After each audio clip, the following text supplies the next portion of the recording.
Hello and welcome to War or Nothing, the number one podcast for amateur and professional boxing across the UK and beyond. In today's episode, I sit down with Brandon Anthony Staight, an amateur boxer from Mikey's Boxing Gym in Kidderminster. We get into everything from competing in his first amateur season, to Campbell Hatton's retirement, all the way to adopting the style of Dimitri Bivol. It's definitely an episode not to be missed. So, enjoy.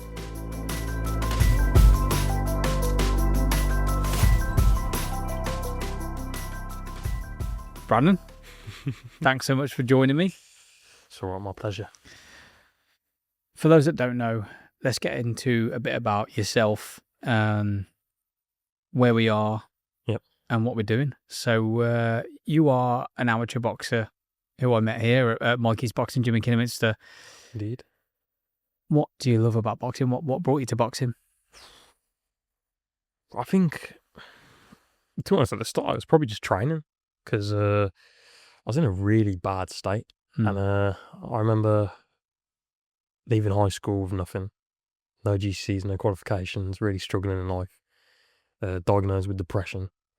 And I remember seeing Tyson Fury come back and, you know, have his comeback and everything, and to fight Wilder for the first time.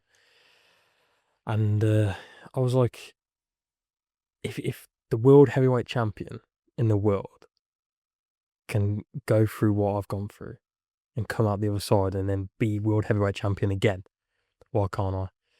So I thought, I'm going to come back to boxing. I'm going to take it more seriously. I didn't. It took me a couple of years. And then, I kind of just came back after having a couple of white collar fights, and I thought, I want to go all the way. How old would you have been at that period? Because I remember vividly that Tyson Fury kind of fallout. I remember I was at journalism college, and I think it was around 2016 when all that was going on, when he tested positive for drugs. Yeah. The world really turned its back on him for a little while there. Yeah. Do you remember? I was 16 at the time, 15, 16. Just left high school. Because remember, COVID happened. So I actually left early year 11 because we couldn't even finish it. Yeah. So it was like, that was a weird time as well. But it was around that time when he kind of made his comeback, like 2017, 2018, I think he came back. Yeah, I think it was around that. It wasn't long after that. I mean, I just remember it being about 2016 that it was, because obviously, as I said, I was at journalism college. It was the front page news for a little while. It was disgraced, former boxer, former champion, Tyson Fury. And like I say, the world did really turn its back on him for a little while there. So it was kind of... it was crazy time. It was strange to see, but it was, like you say, impressive to see him come back. So when he made that comeback and he had that fight against Wilder... I mean, do you remember just before that period, though, when he was putting out the training videos, calling out Wilder? Yeah. Do you remember that? I remember all of it. I remember watching it like very, very closely. Yeah. Because I was like, it's going to sound really weird, but I needed hope. And seeing those videos, seeing him do that gave me hope. I was like, there is a light at the end and I can work towards that. And like, I just remember everything he said. He was like, I did this to myself, so I got to work it off now. It's okay sometimes to, crash and burn, just as long as you get back up. Let's talk about the result of that first fight then with Wilder, because that was one that really, really split the boxing community. Although a lot in favour of Tyson, of course. Yep. Do you remember watching that bout? I do. Yeah, I remember watching it. I thought Fury had just outboxed him, to be honest. Completely dominated him. It was those two knockdowns. But even then, it's like, realistically, I don't think Wilder won a round other than those two with the knockdown in. But, that's what happens when you go to his back garden, isn't it? You go to America, you fight him on his soil. You've got to make it pretty convincingly that you've beaten him to impress the judges, really, ain't you? So, but I think he did enough the first time, and so did a lot of people, but apparently the three judges scoring it did not. I think it was fascinating in the build-up because Wilder himself was built up by the press as this, terrifying, massive puncher. Not to say that he isn't, of course, but, it was almost built up before the fight, if I remember right, that, he was just going to be this big puncher, this impossible force to reckon with for Fury. And, even after the knockdown, Fury got back up and, was taunting him, hands behind his back, if you remember that. Yeah. Classic Fury. It was amazing. I remember right to the end. watching it. It was crazy. I thought he was out. In that 12th round, I was like, oh, no, he's gone. He's gone. Because, like, his eyes went to the back of his head. I was thinking, oh, man, he's lost this. And all of a sudden he gets back up. I'm thinking, I ain't doing that. You know what I'm saying? I'm lying down. I'm probably going to sleep. So you see the comeback from Fury. Of course, the first bout, you say to yourself, right, it's time to take boxing a little bit more seriously, give it another shot. Yeah. What happens then? Talk me through that journey. So I came to Mikey's boxing gym for the first time a little bit after that. And then it was just after COVID lockdown eased up.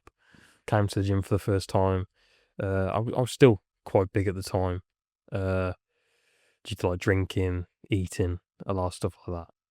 And yeah. So I went to the gym, trained, and then my parents were like, oh look, you've got to go to college. You've got to get a trade. Because I had no qualifications, no nothing. And it's like, if you got to make in this world, you've got to have something to do, ain't you?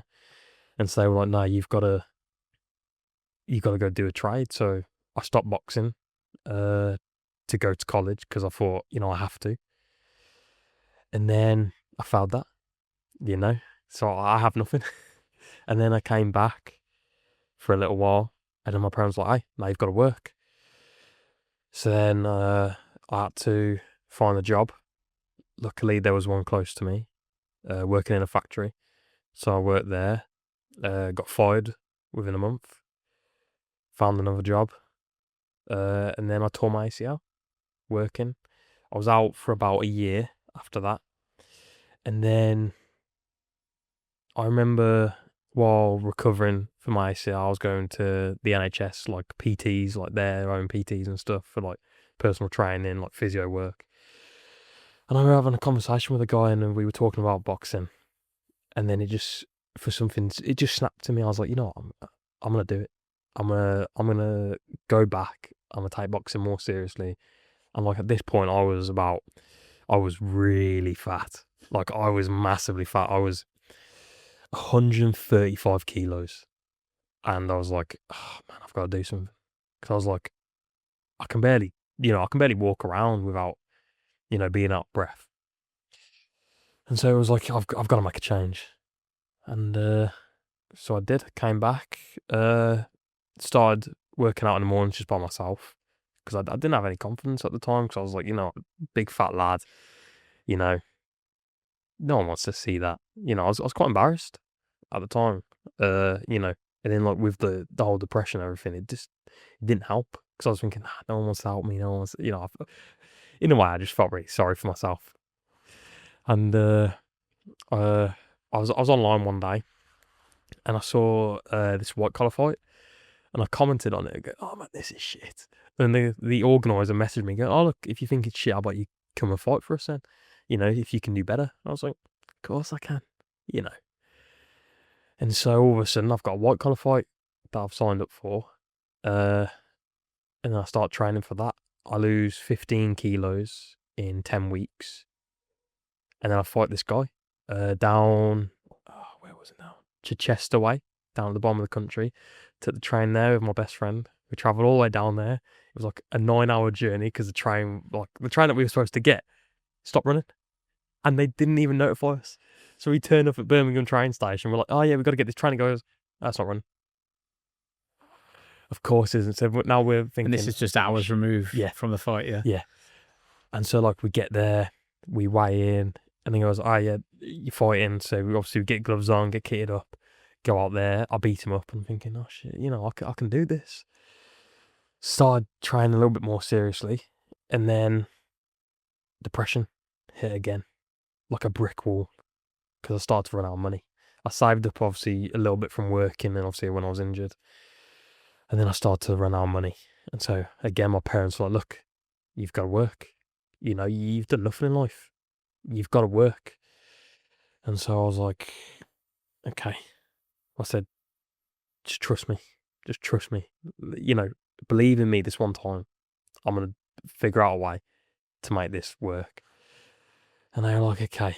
And then I remember they went away because it was for my mum's birthday. My dad took her away to this little cottage somewhere. And I remember I'm looking after the dog. I'm sat down.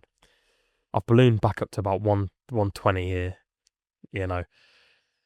And I'm like thinking, oh, fuck, what am I going to do in my life? What did you come down to for your fight? What was the lowest weight that you reached in that period? 115. 115, yeah. 115 kilos. So put on about 10-ish kilos back. Yeah. So I put on about 10 kilos in about half a year just by eating shit, drinking again.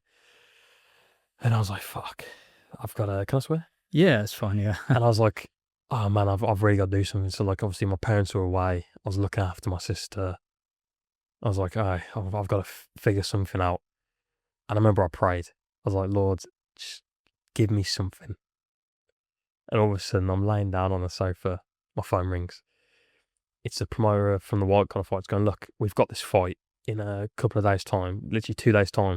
We'll give you X amount to come and fight this guy. And I'm thinking, this is exactly what I needed. It gives me an extra little bit of money, put my name out there. That's all I need. So I go, yeah. I just literally go, yeah. And then we travelled down, me and my friend again. We travelled down. Shout out to him, by the way, because he knows nothing about boxing. Nothing at all. And I taught him how to wrap my hands and everything. And he cornered you, right? And he cornered me, yeah. Worst advice ever, by the way. Do not get your friends to coach you. They don't know what they're on about. But yeah, so we go there. It was quite intimidating, actually, because I'd never been at like a venue like that before.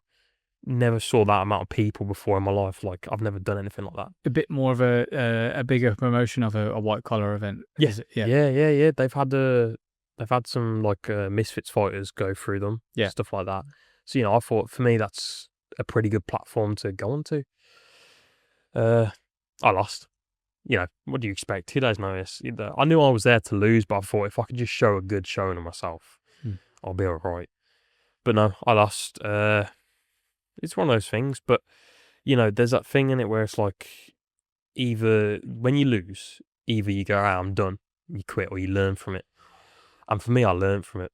I was like, I'm going to take it more seriously now. I remember coming in the following Tuesday, actually, coming in the morning, speaking to Mike. I was like, Mike, I want to take this more seriously. I want to become an amateur boxer. I want to win national championships. And he goes, okay, start coming to the classes. We'll see what you've got. We'll see, And so I did. Literally the next day, I came to the adult class, started working out, dropped more weight. And then it was last year, September time, when I became an amateur boxer. So amateur boxing, I mean, we both know the levels now. I, of course, have seen, some of the best in the country going out and recording these documentaries for England boxing, up into all the championships now, the national championships, and then, of course, the Three Nations in Cardiff. Incredible experience. But yeah, like I say, some of the sharpest, the most in shape amateurs in the country, and I really got a good look at the levels. Even when you get to those elite levels, there's levels within the elite levels. What's your experience been of that in amateur boxing? For me, really, obviously, it's sparring, isn't it? Like sparring these high level amateurs, because obviously we've got a couple here at the gym, and it's like, you think to yourself, I'm going to do okay today. I'm going to do okay. Then all of a sudden, you can't even get your jab off. And you're thinking, damn, like, there are like some giant levels to this. And the best way someone's ever explained it to me was Mike. And he goes, you've got to imagine it's like boarding an aeroplane and taking off, right? Me right now, I'm just getting into the plane.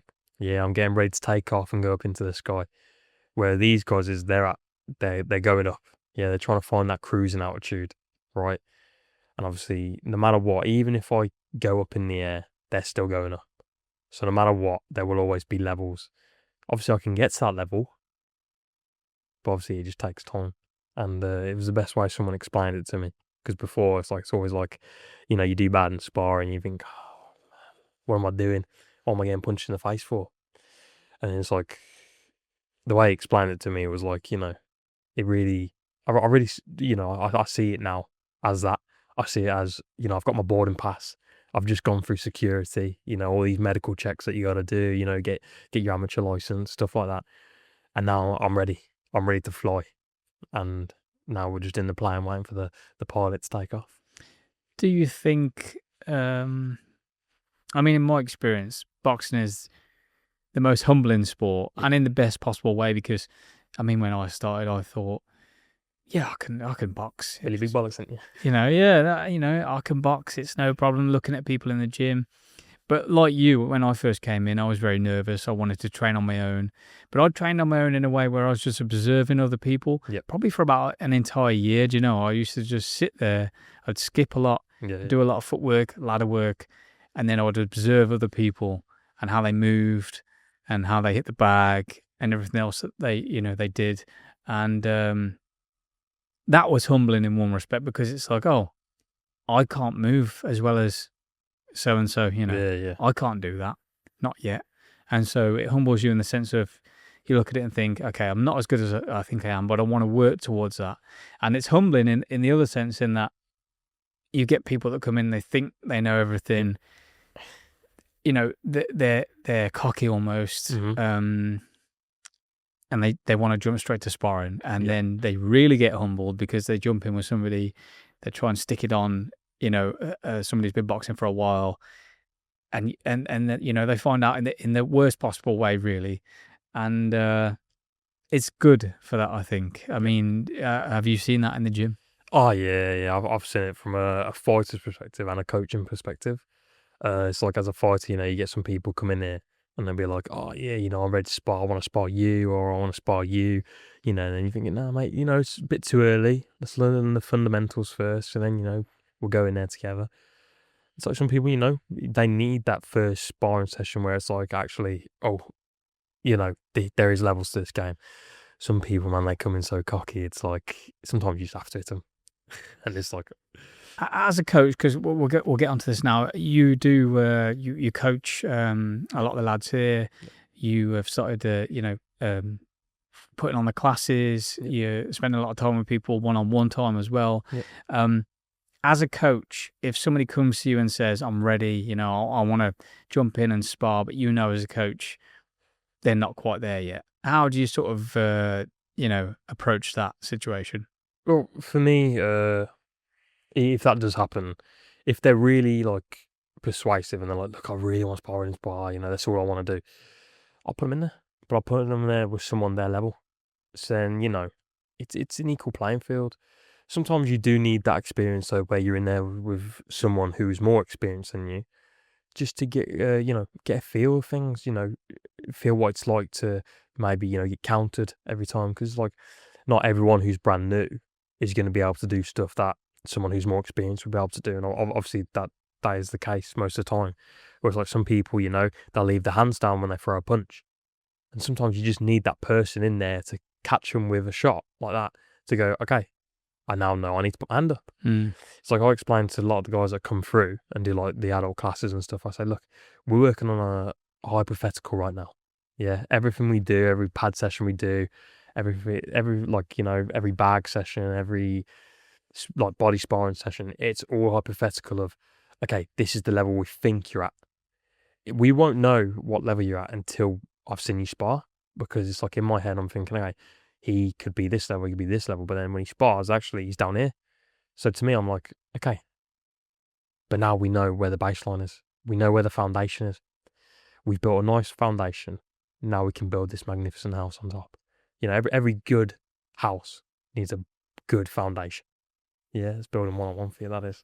What about somebody who wants to come in and wants to do boxing for fitness, but still wants to have a go at sparring? So it's not really about finding out that level of where they're at, because they've got no ambitions of competing or anything like that.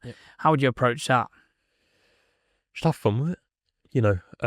There'll always be people, well, you get to know the people that come to class, like regulars, stuff like that. You get to know them. Well, you should do anyway. You should get to know them, and you can normally tell who's okay with doing something like that and who's not. It's like, some people, when they get into sparring, as soon as they get hit, they go, oh, man, judge forward, throw power shot after power shot. But some people are like, okay, yeah, we'll take it nice and slow, just move around with you. And it's like, I'll put them in with people like that. Or someone else who just wants to do it for the fitness side of it. You know, not everyone wants to be a world champion. Everyone wants to be a national champion. You know, some people just like it because they watch it on TV and they think, you know what, I like to do it. You know, it's like, why do some people play football on a weekend at, you know, Sunday league? You're not going to go to the Prem, are you? But you still play it because it's fun and that's what you love. And people come here because they love the sport and they just want to do it. They know they're probably not going to be able to become an amateur because maybe they're too old or something like that. But What are you looking at me when you're saying too old, Brandon? look, you are like 20 years older than me. But yeah, no. So it's like you've got to let them enjoy it. You know, there's no point putting them in there with someone who's going to try to gun them out because they won't enjoy it. And then that's how you put people off the sport. And in my eyes, that's not what I'm here to do. I'm here to make everyone's time enjoyable. Because I think the best thing about this sport is how enjoyable it is and how much of a high you get from it, you know. I think it's hard because you do encounter all types of different people when you come to a boxing gym. Yep. And that is one of the, you know, the greatest parts of it is there's just so many people from so many different backgrounds. And it is one of those sports that kind of levels out the playing field. Everybody is equal when they come in and equal while they're here. But for me, it's always been strange to find your way in the gym when you've got a whole mixture of people, like people that just want to do it for fitness. Yep. And there's people that want to spar, but they still want to have a bit of fun with it. Yep. And then you'll jump in the ring to spar somebody, and they're the type of person who, and they do exist, they just want to hurt everybody. You know? They've got that real spite about them. Yeah. And they just want to hurt you. I find it really hard to sort of, you have to almost navigate that by switching your brain up for different scenarios with different people. It's it's bizarre at times, isn't it? I think. Oh yeah, of course it is. And sometimes you can tell just by them hitting the bag. You know, it's like some people will listen to you. Some people, you know, they won't have the best technique, but they give it a try. You know, they give it a good go. Then there's some people that just want to fully whack the bag. You know, you see the bag flying up and down. You're going, it's not what I've told you to do. But then you try and correct them and they still do it. And you're like, okay. Yeah, okay. But, you know, everyone's different. Everyone's unique. You know, there's not going to be like you box the way you box. You know, someone else will box the way they box. I box the way I box. You know, and that's it. You know, everything's got to be unique to that one person. So if someone wants to come in here and just throw power, you know, to a certain extent, I will let them because you know maybe they've got something inside of them, you know, like an anger or something that they just need to let out. And if that's their way of doing it, I'm going to help them do it, but in a nice, controlled manner. Different styles, isn't it? I think they always say styles make fights. Yeah. I want to talk about styles for a second because you're known as Bivol because you've very much adopted that style of boxing. It's the Soviet style, for those that don't know. Fascinating style. When it's done well, it's incredible to watch. When you do it for me, it looks like shit. There are plenty of people that do it not so well, but bless them for trying. Present company excluded. But yeah, the Bivol style, you know, for that. We were talking the other day about styles, and you know, when you're getting into boxing, you're kind of absorbing all these kinds of different styles and watching different boxers. And we were talking about this funny thing where, and you've experienced it too, where you'll look at a boxer and then you almost come in and try and emulate that style. Yeah. But the way it looks, how it feels, if that makes sense. It's a bit of a strange one. So I remember when I first started, I was a big fan of Billy Joe Saunders.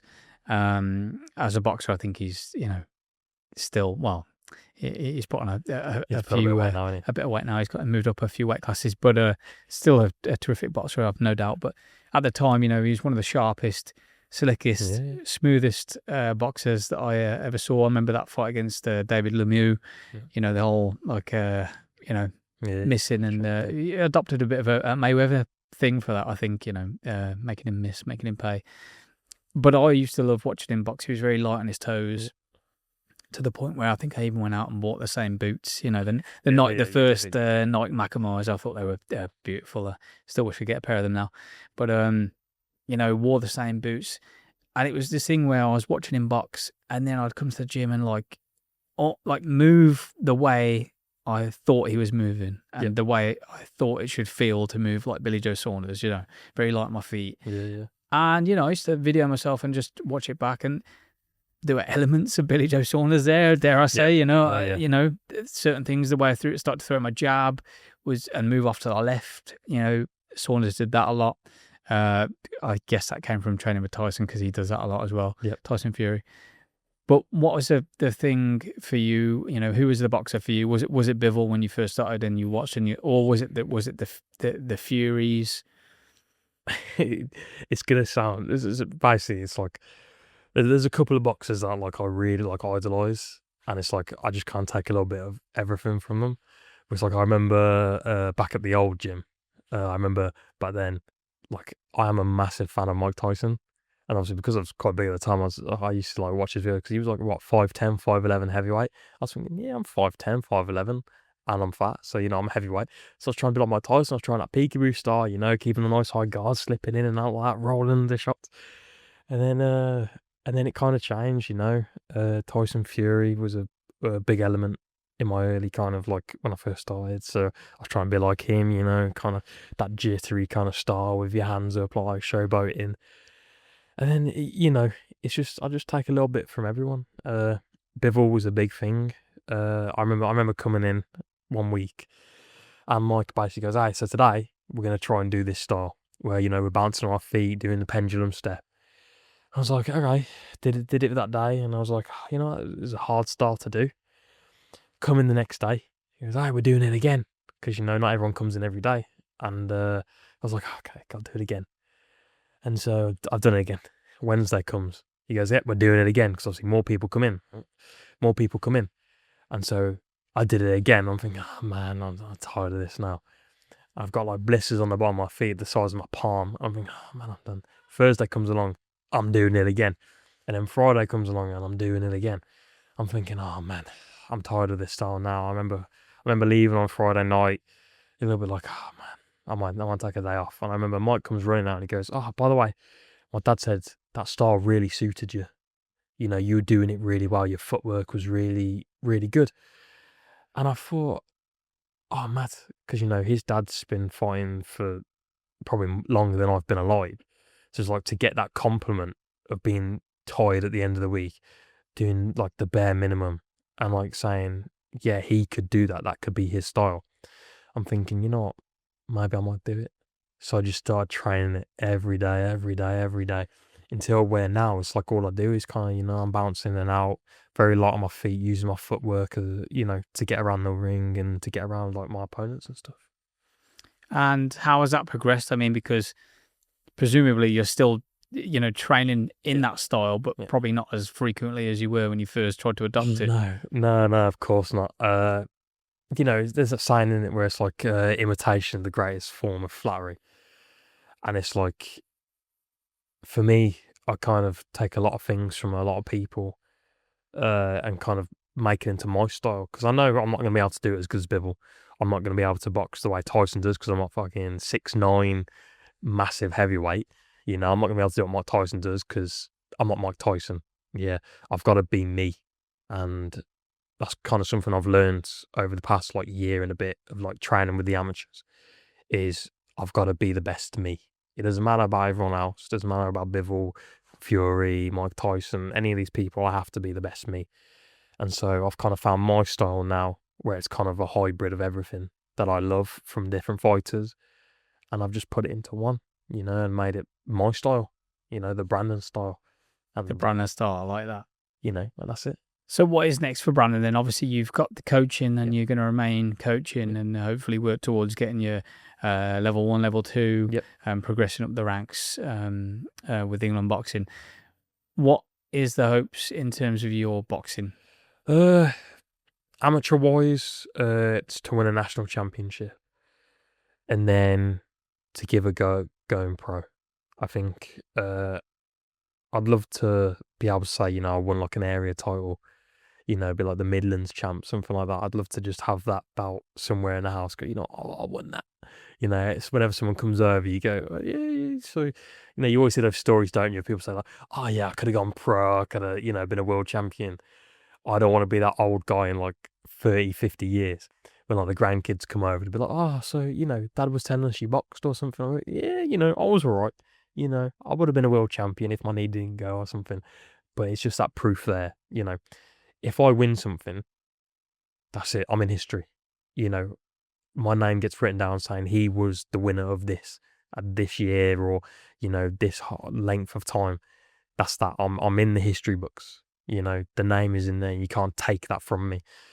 And so that's what I'd like to do pro wise. Cement the legacy almost. Yeah. Legacy. It's a big factor for me, is to, you know, be the first one in my family to kind of stamp their name in the history books, and that's what I want to do. Talking of legacy and styles, recent news that's come out in the boxing world is Campbell Hatton has retired. This one fascinates me because, you know, he comes from a boxing family. Obviously, his dad, Ricky Hatton, everybody knows, has a very distinct style. I loved his style. And he's actually making a comeback himself, which is funny because he's coming back and Campbell's retiring. But you know, you have the magic Matthew Hatton as well, his uncle. But yeah, he's retired, and he also went for a an area title, and had 2 bouts against Jimmy Joe Flint, isn't it? Yeah, lost both. I always get his name slightly wrong, but came up short both times. I think there was some speculation about the second bout with it, and maybe it should have gone in Campbell's way, like the decision. But what do you think about him retiring? Do you think it's the right move? It's a strange one, really, because it's like you can't tell someone to retire, because like they might think, oh, you know, I've still got enough to keep going. You have to decide when you want to retire, and if he thinks now is the right time, then it is. Then it's the right thing to do, because you know it's a dangerous sport, boxing. And so it's like, realistically, if he's going in there just for the money, or you know, just because he wants to impress his dad or something like that, he's probably going to get hurt, because you know the love isn't going to be there. And so it's like, if he doesn't think the love is there anymore, then I'm fine with that. You know, he's give it a good go. He was 14-0, 14 fight win streak. That's still decent. You know, he probably wasn't ever going to be a world champion like his father, but it's like, you know, he gave it his best shot, and that's all anyone can ever ask of anyone, is to just give their best. You know, I think there was some, you know, watching his professional fights, some of them back. He did try and emulate certain, you know, pieces of his dad's fighting. You know, adopting certain points of the style. Jumping in with a hook was one of them. You know, from a bit further out. Maybe that comes with just training with your dad. Maybe that comes from wanting to be like your dad. Yeah, of course. Was that the right style for him? No idea. Honestly, it's one of those questions where it's like, if he had gone to a different trainer, could he have been like a European champion? Could he be British champion? It's one of those where, you know, it's a what if, innit? It's a what if. Do I think it was the right style for him? Personally, no. But, you know, it's the way it is. Everyone boxes their own way, and he thought that was his way, you know, because of his dad. And it's like Prince Nassim's sons. They kind of box the same as their dad. Would they ever be as good as his dad? No, of course not. But that's their way of doing it. If that's how they want to do it, I can't go to them, like, let's say if I'm their coach, I can't say, hey, you're going to learn this style. Because if they don't want to, they're not going to really pay attention as much. If they want to do that style, you've got to let them do it and help them to do it. Work with the fighter. Yeah, exactly. To become the fighter they want to be. Yeah. Well, best of luck to Campbell Hatton, because I think his dad said that he was off doing solar panels now, fitting solar panels. It's quite the career change, but it's like the opposite of like Josh Padley, isn't it? Yeah, it is. Yeah, that's funny. Yeah. Elsewhere in the boxing world, we've had a couple of massive fights going on recently. We had the Katie Taylor one. There were 2 big nights in New York. So Katie Taylor, and then it was the Belanga Shiraz fight. Thoughts on those? Well, the Amanda Serrano Katie Taylor fight, I didn't think there was a need for it, to be honest. Third one in the trilogy, really. Yeah. But it's like, realistically, Katie Taylor's won all 3 of them now. She's got the 3-peat, but she'd won 1 and 2. I thought she won the first 2 quite convincingly. I don't think Amanda Serrano really did anything in either of those fights to go, you know what, I deserved the win. I just didn't really see a point of a third one. Obviously, money, that is probably the biggest factor. And obviously, Jake Paul, he's a hell of a businessman. So, he probably made him a lot of money, which if he wants to do the same for me, I'll turn pro right now. But it's like, that's pretty much what that fight was for. Netflix, big brand deal for Netflix. They've started going into the live sporting events with, the Mike Tyson, Jake Paul fight. The wrestling with WWE, the NFL. Obviously, it was only time that they would get more into boxing. And this is one of them. It's a big fight for women's boxing. And it was, when was it? It was like 5 years ago when the first one happened, wasn't it? Something like that. When the first one happened, it was big then. And it still is big. But for me, I didn't think the fight was needed. And I think it showed. In his third fight, it was the least amount of punches both of them have thrown overall. I think it was like before, it was something like 40 shots per round they both landed. This one, it was 12. In the second one versus the third, you mean? Yeah, in the first and second fight, they were landing like 40 punches together in a round. This time it was 12. And you could tell. They both, I don't think either of them wanted to make that fight again because of the way that they were coming into it. Amanda Serrano, I don't know what game plan she had, but it wasn't very effective. Katie Taylor, after that third fight, was being interviewed. I forget who was interviewing her now, but she was saying that Adam Smith had been into a dressing room beforehand or texted her, I believe, and said, just box her. Yeah. Don't get involved, just box. So maybe that played into the throwing less punches. Yeah, I did see an interview, actually, with Katie Taylor afterwards where she said the game plan was just to not let her set her feet, which obviously is the right thing to do, but it's like, at that high level, realistically, Amanda Serrano at that point should go, okay, this is what she's trying to do. Start cutting off the ring. Yeah. Lower that space where she was. And she did it a couple of times. She did it a couple of times, which was pretty good. But then there was other times where she was just following her around the ring. And it's like, really, see, you're not going to win that way. But, yeah, I just don't think there was a need for the third fight. It was the worst. In my opinion, obviously, probably going to get some hate for this, but it was the worst one out of the three. Trilogy is a strange, I find, unless there's been some controversy along the way or some definite reason for a trilogy. It's always a bit strange to have them. There's been a few, hasn't there, where you're not quite sure why it's happening, but there we go. Taylor has really cemented her legacy. She's done a lot for women in general. I think she's the greatest woman boxer of all time. Yeah, I think I'd have to agree there. At least the greatest one that I know, but she has cemented her legacy now. She's done a lot for the sport. Do you think it's now time for her to hang up the gloves? Kind of like I was saying earlier, you can't tell someone to give up. They have to decide themselves. But I think if she does retire now, I think that's perfectly fine. I don't think we can ask any more of her. She's undisputed now. Yeah, she lost, I think it was Chantal Cameron. And then she did avenge that defeat. Obviously beat her. And obviously then beat Amanda Serrano then another 2 times, which to me that's pretty good.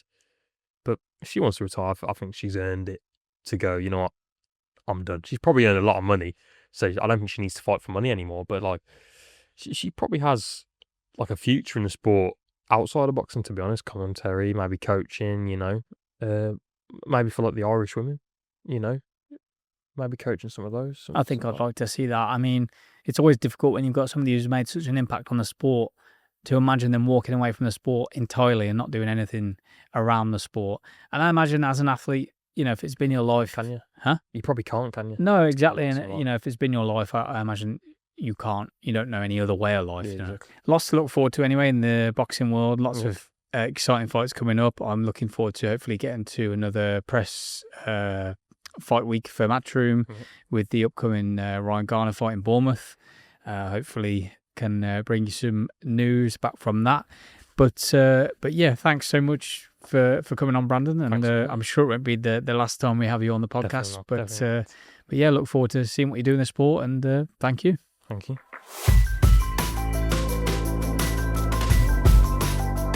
Thanks for tuning in to War or Nothing, the #1 podcast for amateur and professional boxing across the UK and beyond.